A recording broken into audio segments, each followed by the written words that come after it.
Hey guys, greetings from Mississippi. Welcome back to markdillon.xxx. So tonight, our blog topic is dealing with matters of the heart. So today's question is from Jacob. He says, "Hey Mark, I'm just getting out of a long-term relationship, 11 years, and I wonder if you have any advice on how to cope with a broken heart. I love listening to your blogs and you seem like a good guy. Thanks, Jacob." Jacob, first of all, I'm very sorry to hear that you're out, struggling and newly single. That's always a hard transition to make, especially after 11 years. I don't think you have a broken heart, though. The heart is just a muscle in the body, the most resilient one at that. It beats about 3 billion times during the average person's lifetime. It sounds to me like what you have is a depressed spirit. And the good news is the spirit is far more resilient than the heart. And without sounding corny, time really does heal most wounds.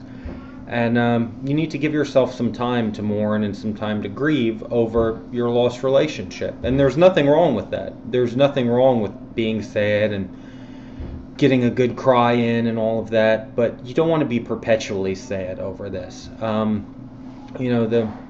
The truth is, every chapter has to end before a new one can begin, and this is just one chapter in your life. It's not the end of the book, so give yourself some time to grieve and then move on. And also, you know what? This is a good time to learn to enjoy being single again before you decide to jump into a new relationship or try to replace your partner because you're used to being part of a unit now. Learn to be independent again. And that way, when you start dating, you're going into it as a very stable, content individual, rather than thinking of yourself as part of a unit that's, missing your partner. I think very often people getting out of a long-term relationship immediately jump into another one because they don't know how to be single. And I think you have to learn how to be single again before you're ready to get into a new relationship, so you don't drag your issues from the past into your new relationship. So again, I don't think there is anything wrong with being sad, especially after 11 years. But give yourself some time, and then you know what? Start dating when you're ready. You don't have to push yourself into anything. You don't have to feel the need to date anybody now.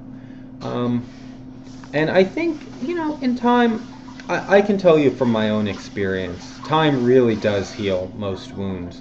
By the time I was 25, I had lost my mother. I had lost both sets of grandparents. I had lost my aunt, who was like a mother. And, all those, I was heartbroken or had a crushed spirit after each one. But the truth is, time does soften all of that. And also, you have to learn to look around you and appreciate the people who are still in your life. Yes, your partner of 11 years may have left, but I'm sure you have family and friends around you. And don't let this one instance cause you to sacrifice enjoyable times with them. Look around you and find all the wonderful things that you still have in your life and that you'll continue to have in your life. And slowly move on past this chapter that's closing. And best of luck to you. Hope you get to feeling better soon. And feel free to drop me an email and let me know how you're coming along. All right, Jacob, thank you for the question. And guys, thanks again for visiting my site. I appreciate it. Y'all have a great night.